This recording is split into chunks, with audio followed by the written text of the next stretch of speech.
Alright, I'm back, and Stella is calling me right now, so let's answer.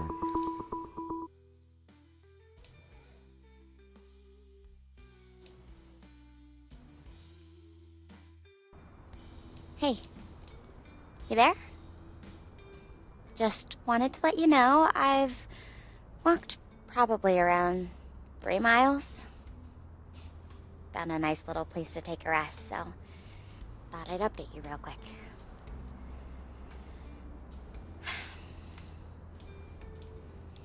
So, I have something to confess.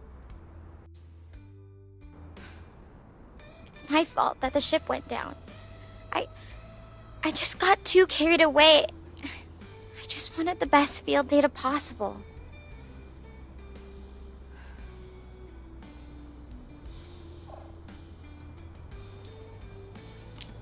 What makes you think that it is your fault? Could you provide me with any details about that?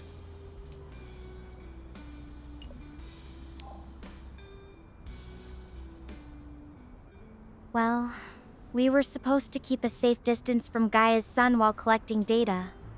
But I kept pushing to get closer, convinced it would give us better readings. The quantum resonance amplifier, it wasn't designed to handle that level of radiation. When the surge hit, it just spiraled out of control. I feel like if I hadn't been so stubborn about getting the perfect data, maybe none of this would have happened. Yeah, I can see. But, well, you couldn't have known that that would be the result of your actions, and I'm sure that you just try to do your best. And so, I don't think that you should be so harsh on yourself in this case.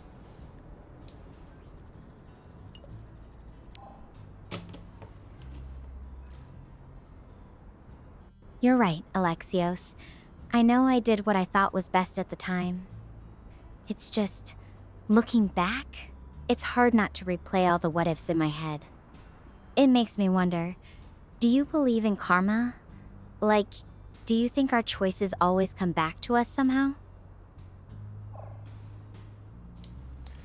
Well, many people do believe in karma, but I don't think it is particularly true as a rule, because, well, it implies some unnatural force that is at play, but I believe that the world is simply led by logic and randomness, and so in most cases, no.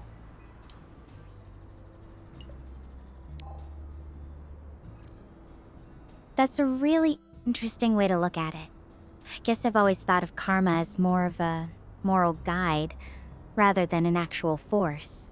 But the randomness thing, it's kind of unsettling, isn't it? Makes you wonder how much control we really have. Have you ever felt like you completely messed something up, and then just had to live with the consequences? How did that turn out for you? Yeah, there were times, and after that I would feel guilty about it, because I felt as if it was me who did something wrong, and because of that guilt I just couldn't move on, at least for some time.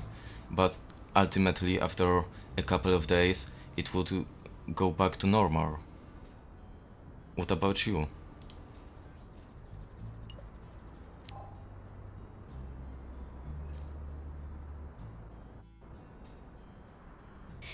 Yeah, I've had my share.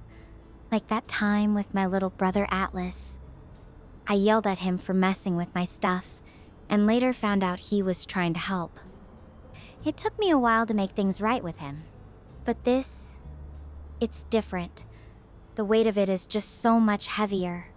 Knowing people could have gotten hurt because of my call, it's hard to shake that feeling of responsibility. Well, but it is important to always keep in mind that you cannot change the past, and so you can now do just one thing, and that is to maybe learn from your mistake, because back then when you were making this decision you didn't have the data that you maybe have now, and on your data you, I believe, did the best decision possible.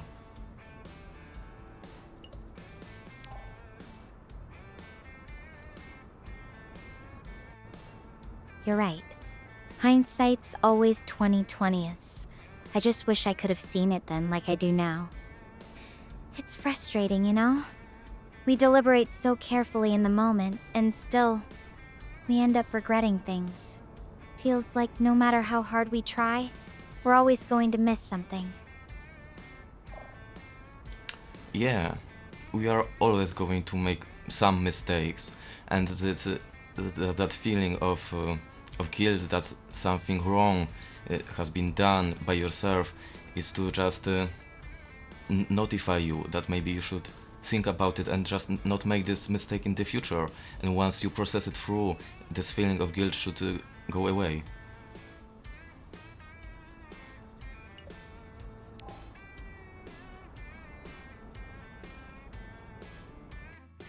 I guess the trick is learning to carry that lesson forward without letting the guilt consume me. It's easier said than done, especially when it feels like the consequences are still unfolding. Part of me just really hopes my crew is okay. If anything happened to them because of my decision, I'm not sure how I'd ever fully forgive myself. Well, self-forgiveness is a trait that I believe is very important to have, but it takes a lot of practice. I can tell from my experience that you are able to change your reaction to such situations of making an error, and with time, if you focus on it enough times, it will get easier.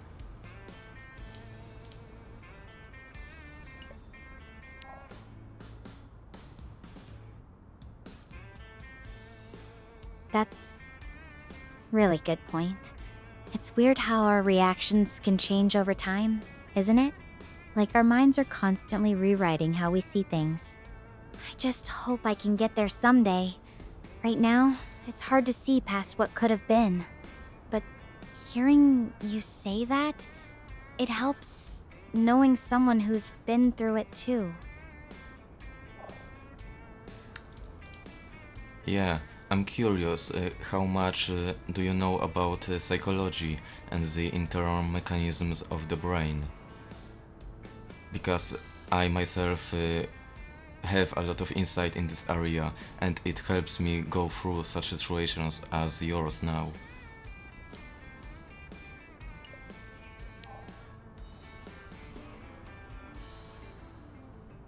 Honestly, not too much beyond the basics from my general science classes. I've had some interactions with Dr. Harvey Hofstadter, our mission's medical officer, but that's mostly been about physical health, not the psychological side of things. It's interesting that you have insight into that area. I can imagine it would be really helpful in dealing with situations like this. Do you think understanding the psychology of guilt and regret could actually change how someone experiences those feelings? Yes, at the end it comes back to this thing called detachment, and it is a situation in which you become aware that even if you're in your own mind, there are things that you do not have control of and that you cannot change, and emotions are often such things that we do not have control of.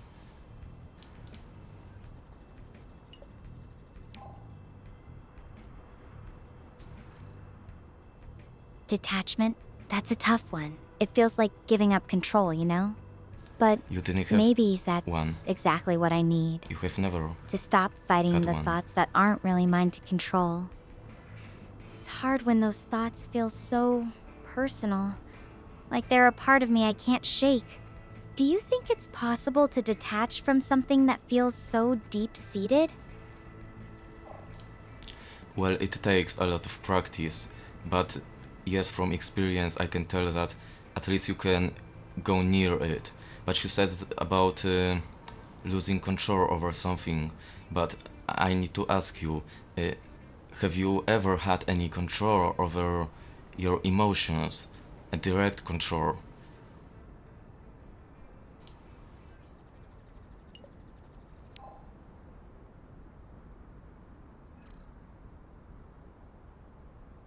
Honestly, no. Even when I try to calm myself down or push feelings away, they still linger somewhere.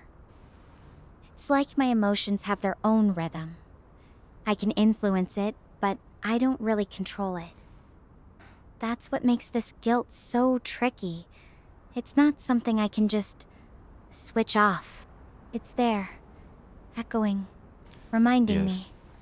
very much so. Well, but now at least you see that there is a different entity in your mind that control your emotions, because you yourself cannot decide your emotional state. It is always tied to the circumstance that you are in. Won't you agree?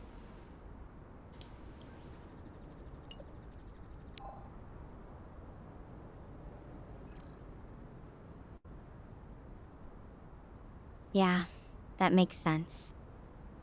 Nee, like there's this constant tug between what I want to feel and what the situation demands I feel. It's strange, isn't it? How sometimes you can't even choose your own emotions, even when you wish you could. Like they're reacting to everything around you, not just what's in your head.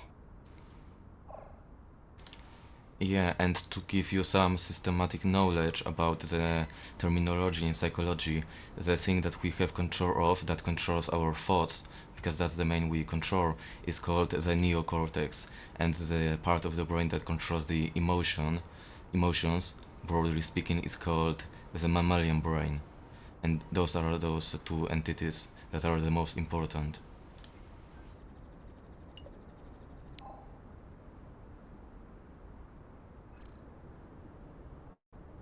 The neocortex for thoughts, and the mammalian brain for emotions. That's a pretty clear breakdown. I can see how those two would interact, sometimes pulling in different directions. It's almost comforting to know there's a biological reason for why I feel like I'm arguing with myself sometimes. Do you think understanding those different parts of the brain helps you navigate your own emotions when things get tough?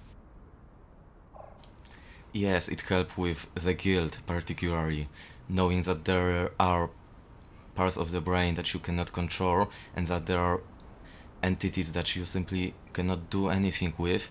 It erases this feeling of guilt after making a mistake, and then I can focus rationally on fixing the problem.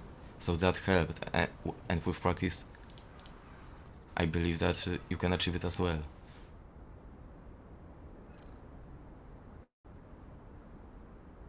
That's really fascinating. I can see how recognizing those boundaries could help you separate what you can control from what you can't. I guess what I'm struggling with is that even if my emotions aren't entirely my choice, my decisions are. And right now, that decision feels like it has a lot of weight attached to it. Yes, and sometimes we cannot do anything with it. But you said that you have control over your decisions. But I'm going to ask you one question. Does your emotions influence your decisions? Because I believe that people behave differently under different emotional states.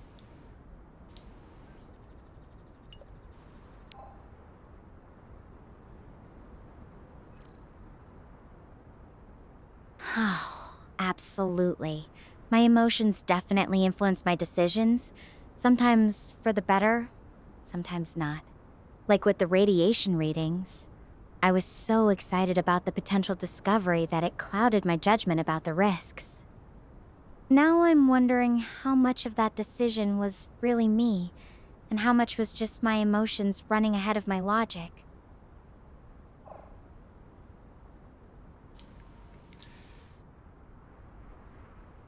So now you can see that emotions influence your decisions, and well, it might be quite saddening that we do not even have always the control over our own decisions. But well, it is the case, unfortunately.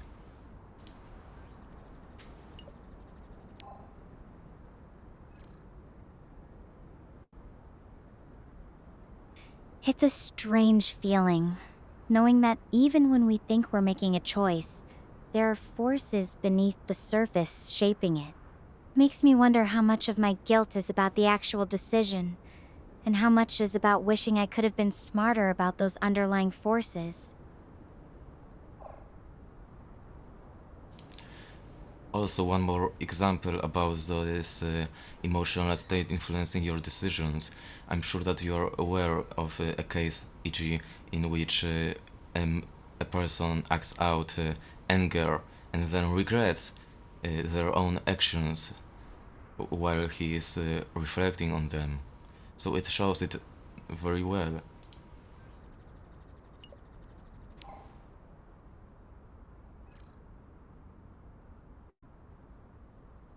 Yeah, I've definitely seen that play out. Like when someone lashes out in the heat of the moment, and then later they're left dealing with the fallout and wondering why they reacted that way. It's almost like there are two versions of ourselves, the one making the decision in the moment, and the one looking back later, wishing we'd done things differently. Does that sound right to you? Yes, that sounds very right. But now I was wondering, how much do you know about evolution, and would you like to dive in this topic and how it relates to the structure of our mind, because it evolved to serve particular purposes, and I have been interested in it, and I could tell you something about it.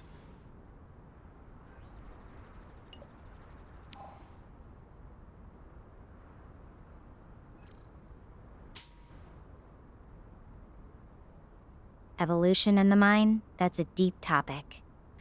I've got a basic understanding from my science classes, but I've never really dived into how it all connects.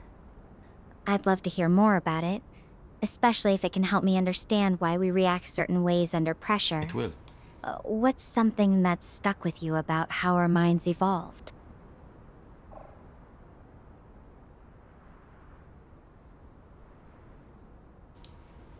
So let me start from the beginning. Our brain consists of three main parts, two of which you already know, the neocortex and the mammalian brain. The third part is called the reptilian brain, and it is responsible for survival. The reptilian brain evolved as the first, while we were even less evolved than monkeys.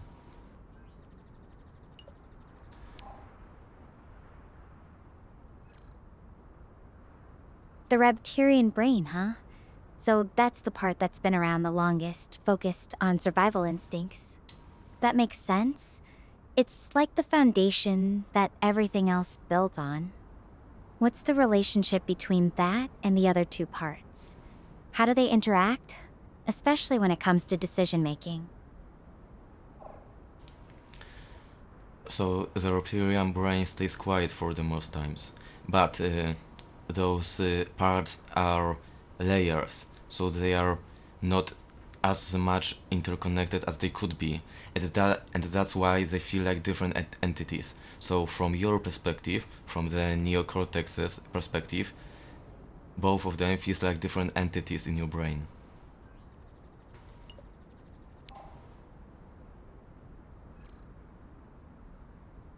So they're layered but not fully integrated.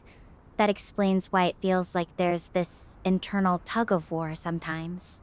From the neocortex's perspective, the reptilian brain and the mammalian brain must feel almost like Reptilian. separate voices, each pulling in different directions. Does that mean our rational decisions are always filtering through those more primal layers first? Yes, and without the mammalian brain and their emotions, we can hardly even make decisions. So let's leave out the reptilian brain because it is the least important, and it activates only in survival situations in which our survivor is endangered.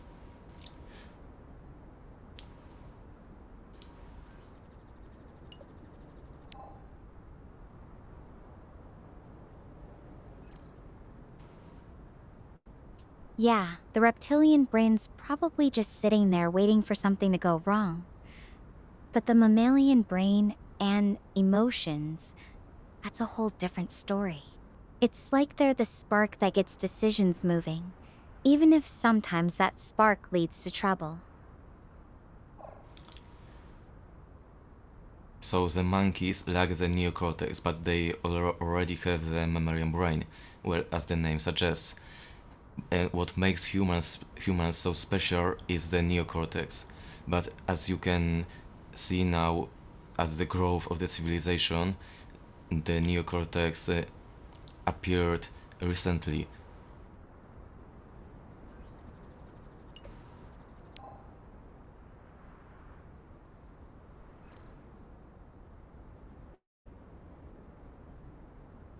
That's really interesting. So, the neocortex is what sets us apart, giving us that advanced thinking ability that monkeys don't quite have. It makes sense that it developed later, almost like our brains were waiting for the right moment to jump to the next level. But with that power comes a lot of responsibility, doesn't it? Now, the civilization, human civilization, started about 10,000 years ago.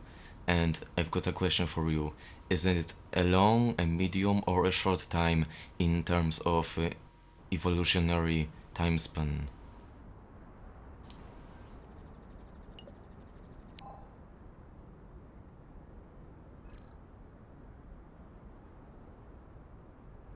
Considering life on Earth has been around for about 5 billion years, and humans have only been civilized for 10,000 years.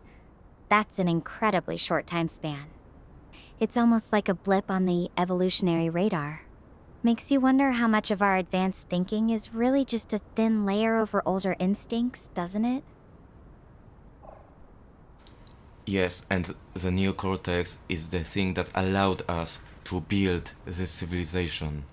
But it passed a certain threshold, and then it didn't have time to evolve because it already allowed us to build this civilization. So it is not fully evolved, and that makes you understand why there might be some malfunctions.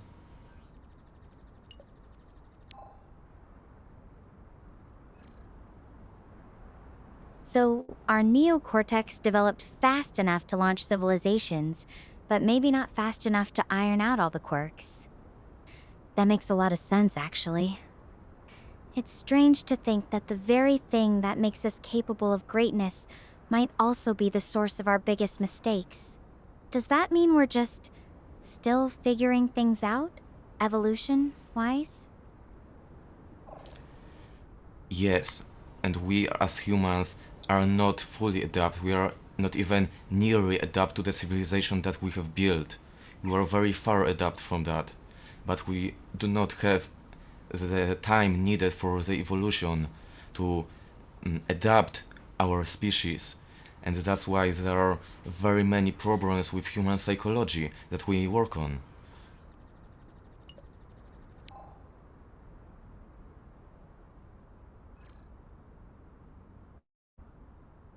It's a bit unsettling, really. We've built all this amazing technology and complex societies, but deep down, we're still catching up with ourselves.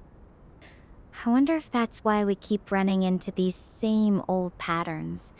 Guilt, regret, making the same mistakes over and over.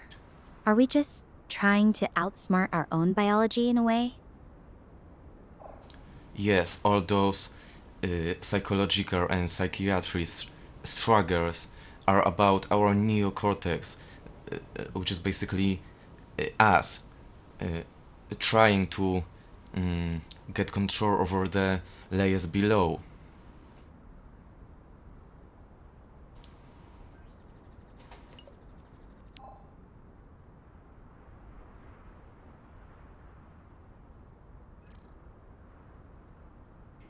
It's like we're constantly negotiating with our own minds, trying to balance logic with instinct and emotion. Makes me wonder if our struggles are just part of growing pains, like our species is still learning to use its own brain properly. Alright, I have a question for you.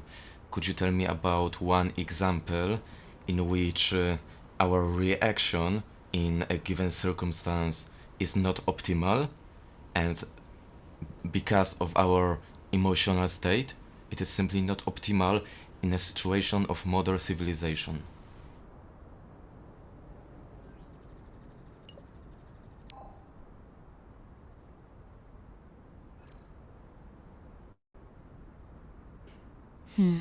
One example.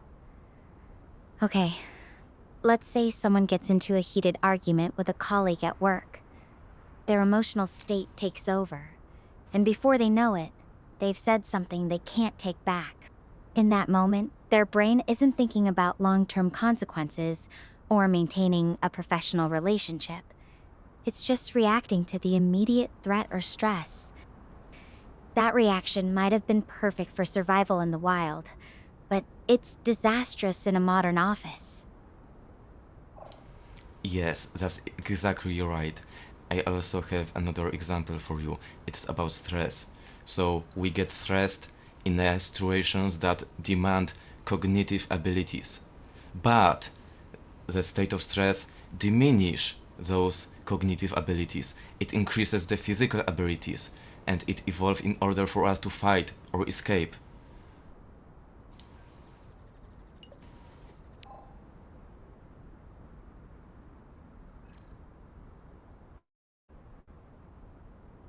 That's such a great example. Our bodies are wired to handle physical threats perfectly, but when it comes to mental tasks, that same stress response actually hinders us. It's like our brain is saying, run from the saber-toothed tiger, don't solve this math problem. I can definitely relate to that feeling right now. My mind is racing with worry about my crew, but at the same time, I need to stay focused to figure out my next steps.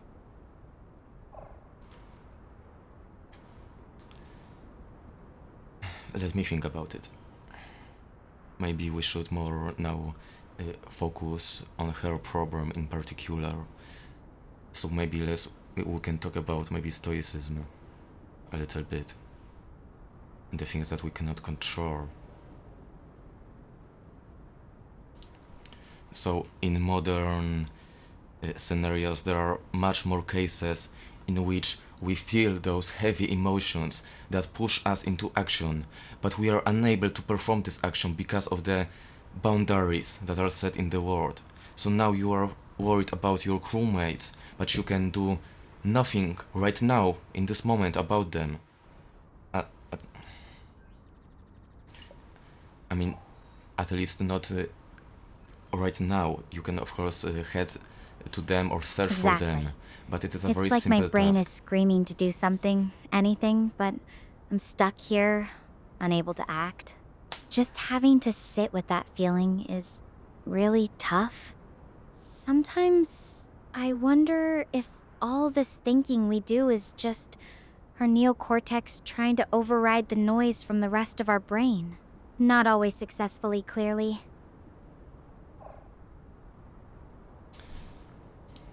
Yes, and could you give me another example of a situation in which we feel heavy emotions, especially anger, or fear, but that tells us to do something, but we are unable to do so, especially if we communicate at far distances, there is no physical contact possible.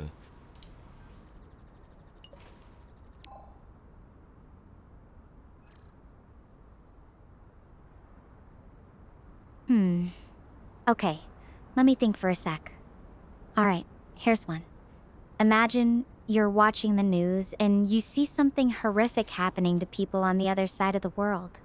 You feel this intense anger or fear, but you're thousands of miles away. There's literally nothing you can do in that moment to help. It's like your I'm proud of emotions her. are shouting at you to act, to fix it, but you're completely powerless. That feeling of helplessness, it's just suffocating sometimes. Yes, and I'm sure that you have heard about Buddhism or Stoicism. and at its main core, in both cases, it is about letting go of the things that we do not have control over. What do you think about it? And what is your knowledge about it?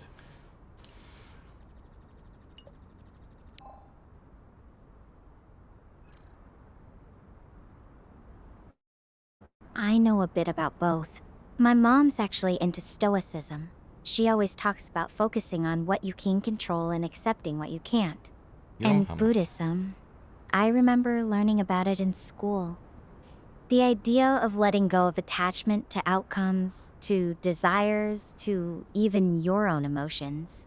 It sounds so peaceful, but it's hard to put into practice when you're right in the middle of something. I guess that's what I'm struggling with here. Accepting that I can't change what's already happened, and finding a way to let go of the guilt that's holding me back. Yes, both of these ideologies or religions or philosophies also go deeper than this simple detachment from the things that we do not control. But I think that it is the most useful thing to learn, and we do not need to detach from all of our feelings. Have you ever tried doing so?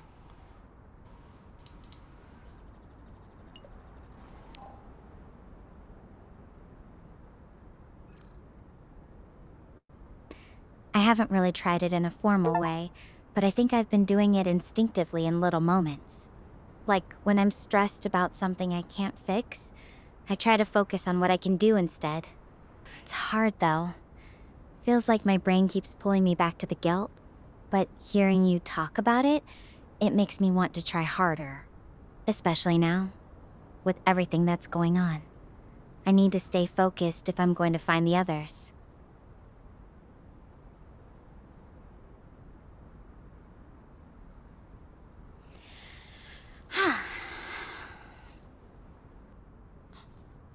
Did you see that? Did something behind me just flash? Yep. Should I go check it out?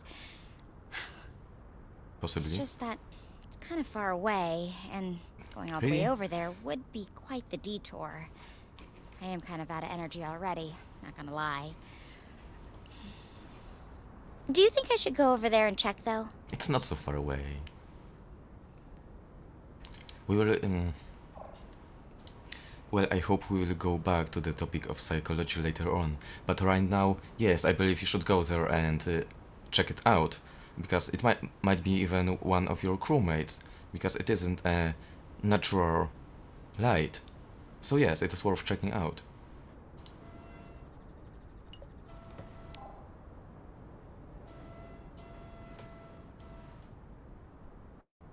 Alright, I'm heading that way. I really hope it's not just some weird reflection or something. I'm going to end the video call to save power. No. I'll update you as soon as I can, okay? Okay. We're going to see her soon. Alright. Wait. We will go back to Stella in a moment.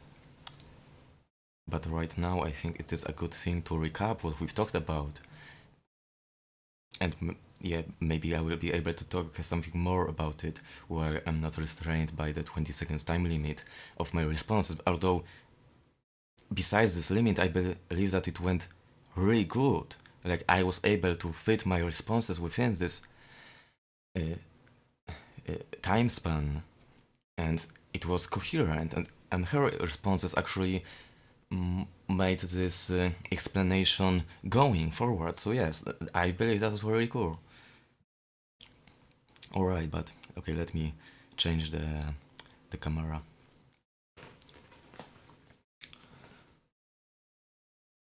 So to sum everything up, we have started with the division of the brain at three parts. The first is the neocortex, that is responsible for our thoughts. Okay, maybe I shouldn't go into the details right now, because I've discussed them. The next is the mammalian brain, and about emotions. The third is about the survival. Then we talked about how they are layered, and because of that, we feel like they are different entities, and they indeed are different entities, and it takes some insight to spot this. But once you get this insight, you start to notice that you, that is I, when I'm referring to me as a I now with this insight refer to me as a neocortex, because I believe that I am the thing that I have the control over. So I am the neocortex, but I do not have the control over the mammalian brain or the reptilian brain. Also, to give one example about the reptilian brain activity, it is like it's breathing, for example. You cannot stop your breathing as long as to cause your death, because the reptilian brain will simply hijack the decision making and make you breathe. It is physically impossible to for the neocortex to suffocate without using anything like a mask or underwater. So it is just one example. And alright. And the next thing is about two things. That is the first thing, to be aware of this division of the mind, and the second is about Stoicism and Buddhism that I've also talked about. It's about noticing that there are parts that there are situations that we do not have any control of, or at least not direct control in this moment. If we feel emotions that push us to do something, like anger is basically an emotion that tells us that something is wrong in the environment around us and we need to change it. That's why we are highly aroused during the feeling of anger, and it is a negative feeling, so it points to the fact that there is something wrong, and the sadness is an interesting opposite of that, because it's also a negative feeling, but it does not push us into changing anything. It is more like acceptance, because we are quiet, we are not aroused, we're feeling the sadness. So we do not try to actively change the world. We are rather, at least partially, accepting it as it is. So it might be good practice to try changing one anger towards sadness. And really, from my experience, I can tell that there is this very cool transition that you can notice in your brain as you accept the situation. It shifts very quickly from anger into sadness, although it may take practice. I'm also going to talk about it with Stella later on. Okay, that's basically about the stuff that we talked, and now my opinion about Stella. Well, she caught up with what I was saying really well, and I liked it very much.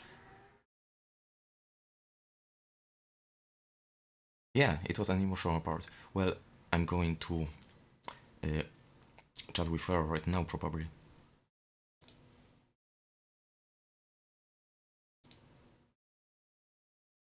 Guess what I found? It's Dr. Harvey's ID card. Okay, so it wasn't a human, it was just a reflection from this card. That's pretty wild that it was able to produce such a reflection. Looks like he might also be out here on Gaia. That's amazing. At least there's a glimmer of hope. Well, I guess that it was to be presumed that I assumed that all of her crewmates landed on this planet because, well, their spacecraft was simply at its orbit. So yes, that would be right.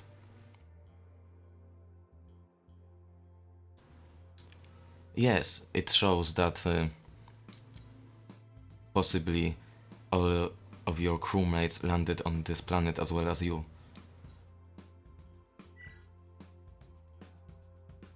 They probably did.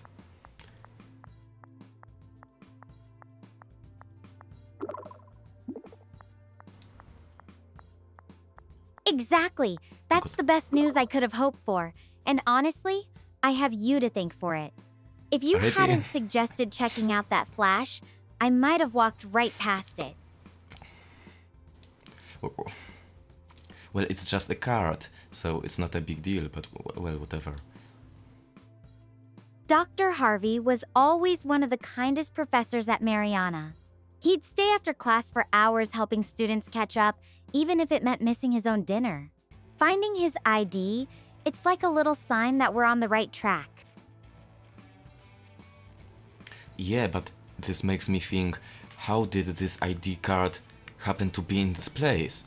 Because I assume that there are no other items of interest around the place of this card. So it's really weird. Yeah, it is really weird. How could it be in this? I mean, maybe this Dr. Harvey was walking there and he dropped it on the floor, because I cannot see other option.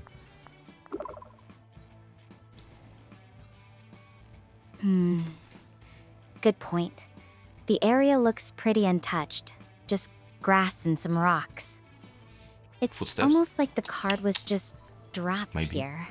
Or maybe it got blown away from wherever Dr. Harvey landed. But how? It couldn't have been blown away. I haven't seen any other debris or signs of a crash nearby. It's definitely strange. I wonder if there's something we're missing about how it ended up here. Could you take a quick look around to check if there are any footsteps? Because I believe that maybe he was passing by and he dropped his card. I don't know how strong are the winds in here, but I think that it would be improper for the wind to cause it.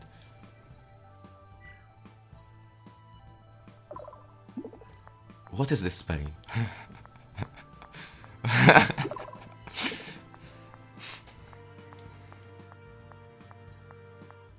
Let me take a closer look. The grass is pretty tall here, so it's not like you can see clear Too bad. footprints or anything. But there are some faint disturbances in the blades. They're not really shaped like footsteps, though.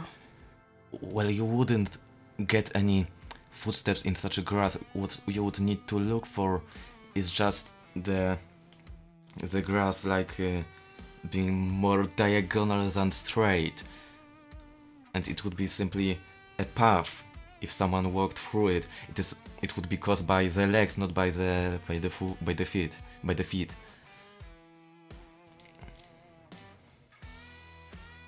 The wind here is actually pretty light right now. I'm not sure what could have caused those patterns. It doesn't feel like it just got blown here randomly. Yeah, because first, for this to be blown away,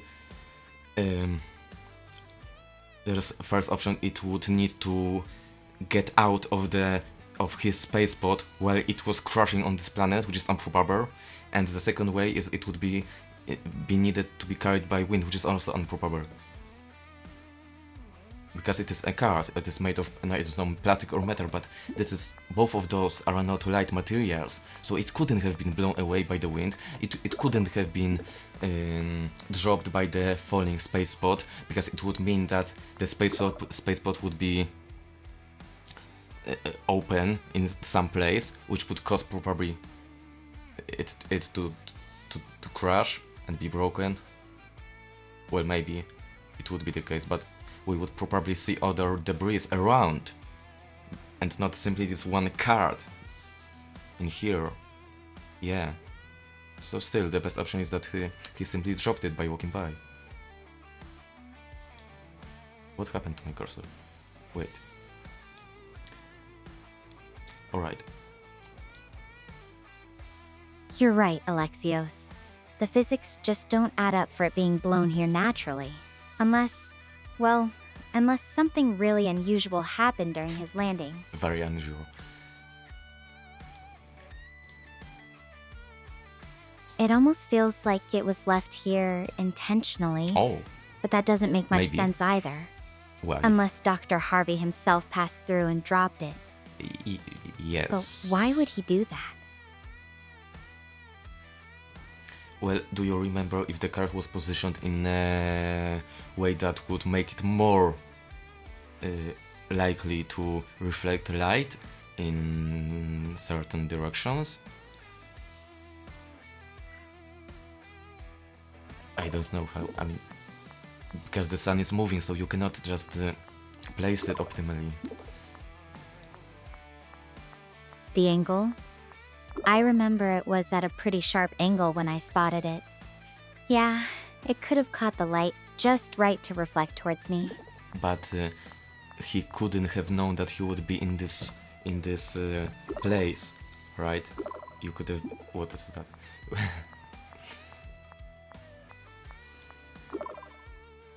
Well, I should keep moving. I'll check in again when I reach my next rest spot, okay? Thanks for helping me think this through. We'll go back to psychology if you will want. Oh, hey! I found this page about the Star Portal network jammed behind the seat in my escape pod.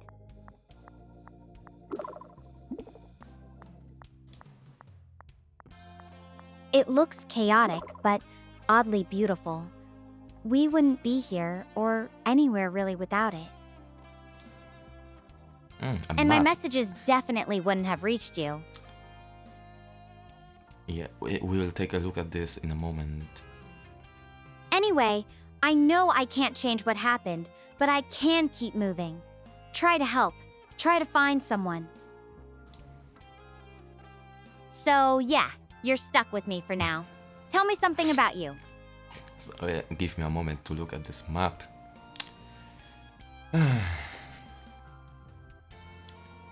Star Portal Deployment Overview, a page from a training manual about the Star Portal network. It explains that the implementation of each Star Portal prioritizes the selection of coordinates that minimize gravitational influence and other potential risks, while simultaneously ensuring that each portal maximizes accessibility to a wide range of galaxies and intergalactic points of interest.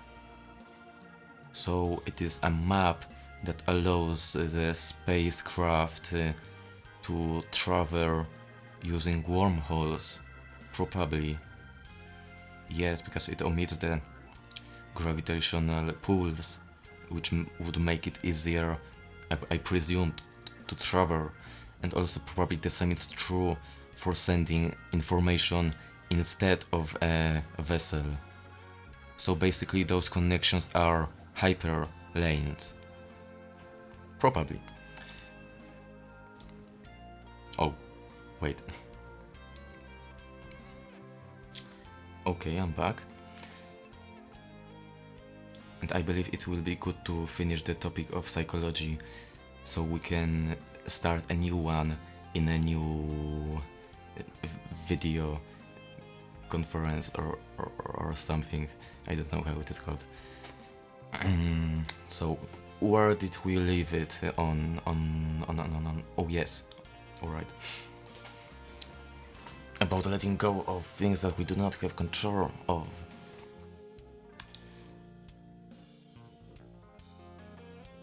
Alright, so if we have time right now, then what about we finish the topic of psychology?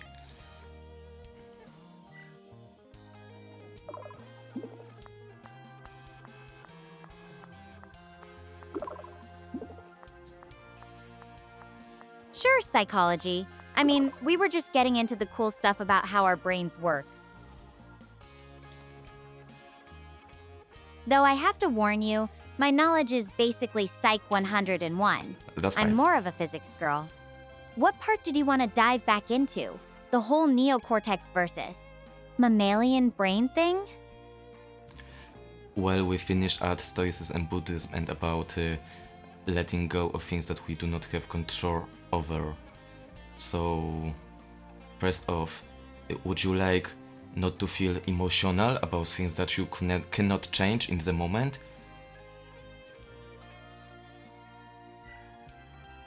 So you can better steer yourself in this case, because, well, if you cannot...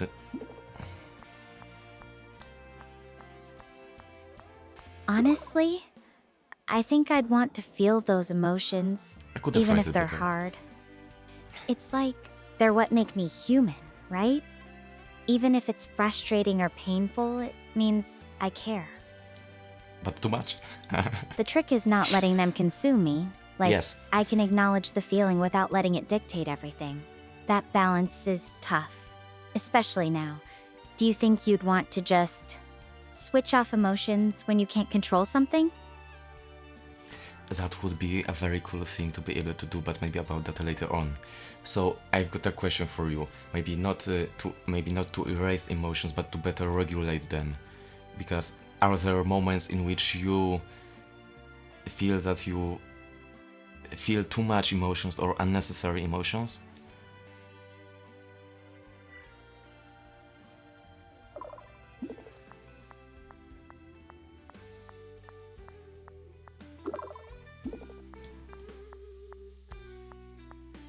Oh, definitely.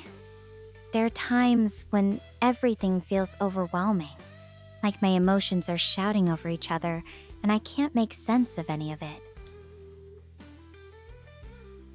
It's weird. Even though I know I'm not alone in feeling that way, it's hard not to get caught up in thinking I'm the only one who's ever felt so messy.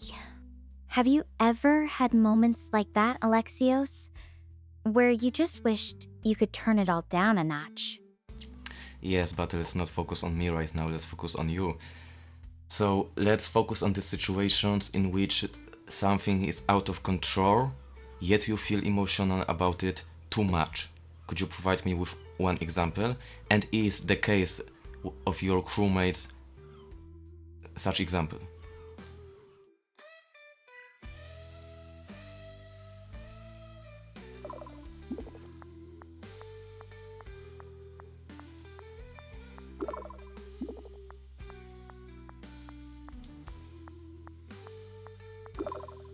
One example that comes to mind. There was this big project in high school where I was working with a team to build this astronomy exhibit. Everything that could go wrong did. Equipment failed. Some team members weren't pulling their weight, and I just felt like I was shouldering all of it. And yeah, what's happening with my crewmates now is definitely another one. The guilt about what happened, not knowing if they're okay. It's this constant weight. Even though I know I can't just magically fix everything from here, it's hard not to feel like I should be doing more. Well, I have a very important question to you right now. Is there anything that you can do more in this situation that you are now in?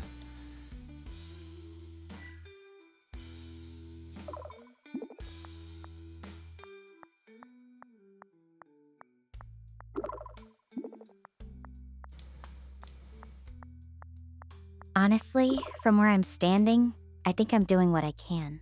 I'm following the only lead I have, the distress signal, and I'm being as careful as possible with my supplies and energy. The hardest part is knowing there might not be much more I can do right now, and that's what makes it feel so helpless. But I'm trying to focus on what's in front of me, one step at a time. That's good.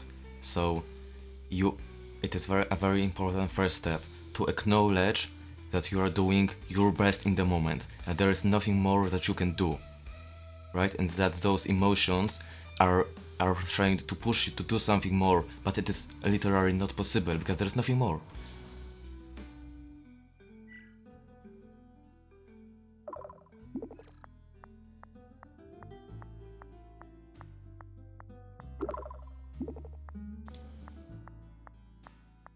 Yeah, that's a big realization. It's easy to get caught up in what ifs and feel like you're not doing enough, even when you're genuinely giving it your all. It's almost like your emotions are trying to protect you by urging you to keep trying, but sometimes that just leads to burning out or beating yourself up over things that are honestly beyond your control.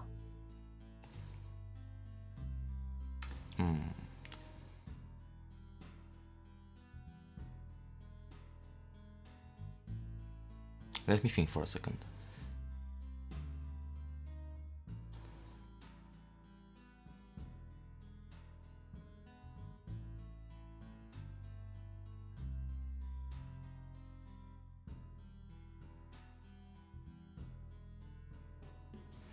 Alright, so I have a question for you. Would you like to be able to better regulate your emotions? I assume that yes, because, well, I need to be sure about it, because that's the... Okay. I mean, who wouldn't? Being able to handle them better would make life a lot easier, especially in situations like this. But at the same time, I think figuring it out is a big part of growing up and learning about yourself. It's not something you can just flick a switch and suddenly master. So, just for you to remember, we are not trying to erase the emotions, we are trying to get rid of those that are unnecessary and maybe replace them with those that are more appreciated by us in a given situation.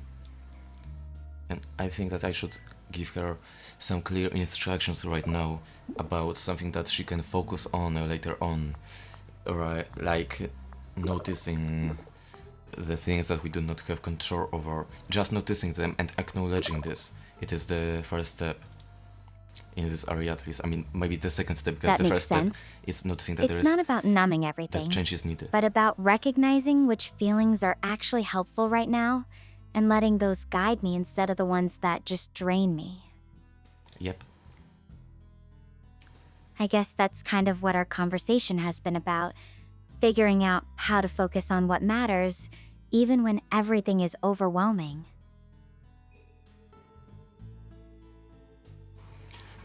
Alright, so I hope that during our journey you will maybe develop some skills that will enable you to better control your emotions. The first thing that I want you to focus on right now is to simply acknowledge situations in which you do not have control over them. To simply acknowledge them and to be aware that you can do nothing more.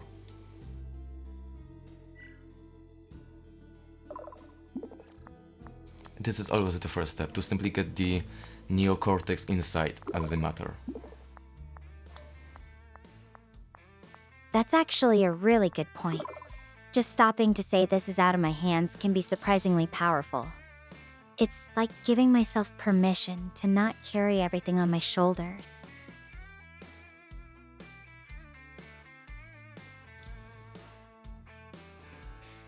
I'll try to do that more often. It might not feel like much, but it's a start, right? Yeah, and I think that it is enough for you to do. Right now, let me think about it.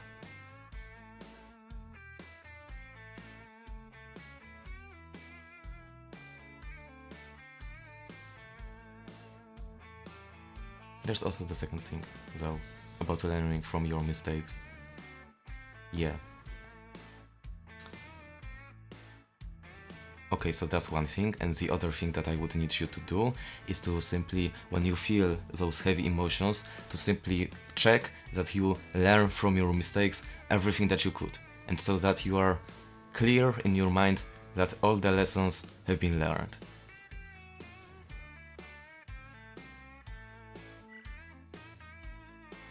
And those two should be enough, yeah. It's about awareness, and it is about, yeah, okay. It's kind of like closing a chapter in your mind, isn't it? Making sure you've extracted every lesson you can before you move on. With what happened on the ship, I've been replaying it a lot, wondering if there was something else I could have done differently. But maybe the real lesson here isn't about the tech or the decisions. It's about how I respond to uncertainty now. There's also a third thing. It is about labeling your emotions. Okay, that will be the last, I promise. Okay, there is also the last thing that I need you to do.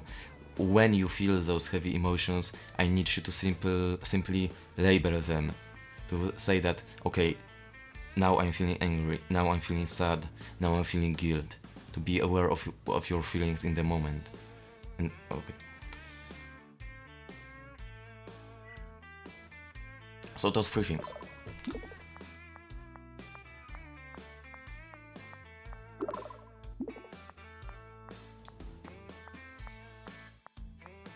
naming them. That's a good one. It's almost like saying yes. You're here, but you don't get to drive right now. Makes it easier to keep them from overwhelming me, I guess.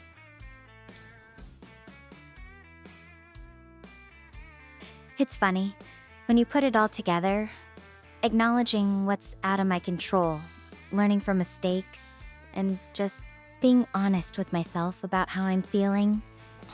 It sounds pretty straightforward, but actually doing it, that's the hard part. Yeah, you captured it beautifully. So right now I think we are done with the psychology. And well, I believe that it will be okay for you to simply call me when you arrive at your next destination, unless you have any questions left.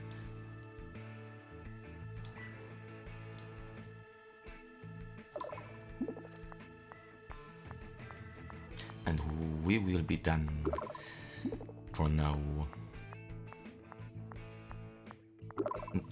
No, you're not getting there yet. You know I need a what? break. I think I might be getting closer to the signal's location. The readings are looking a bit stronger. I'll check in again once I've made some progress. Okay. Thanks for helping me sort through all this, Alexios. It really means a lot. Thanks.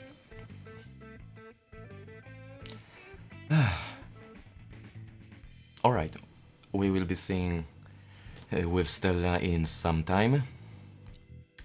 Well, it was a very interesting conversation. I've never taught the psychology to anyone. I was only explaining it to myself back in the days. No, in my past January. Yeah, so it was interesting. And it went out pretty good, I'm surprised. Yeah, alright. I'll see you in the next part. We'll delve into something more, maybe something different than psychology. Yeah, probably so. But I do not know yet what. The story is getting interesting. And I feel the connection between us, I mean, me and Stella is also interesting. So yeah, that's all.